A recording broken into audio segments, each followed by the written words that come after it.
Hi everyone, day 14 of the 31 days to get organised challenges, and we're still working through the I might need it one day clutter. Now, I've already spoken about the kitchen and about clothes because they're often the biggest areas of concern. But there are a whole lot of other areas that I want you to look at your home and consider for yourself today. Items like bulk goods, the stuff you buy at the big box stores. Maybe it's crafting stuff, maybe it's gift wrapping, maybe it's electronics, maybe it's stuff in your garage.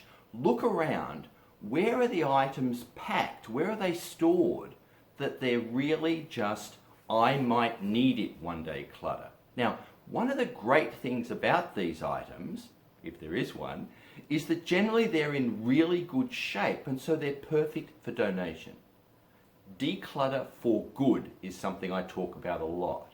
Here's an opportunity to pass on these items to others who can use them, need them, and love them in a way that you are not. So have a look at other areas of I might need it one day clutter, pull them out just randomly, and consider passing them on to a local thrift store, to Goodwill, to a school, to a kindergarten nearby, who will really thank you for them. Will make you feel a lot better. Get to it.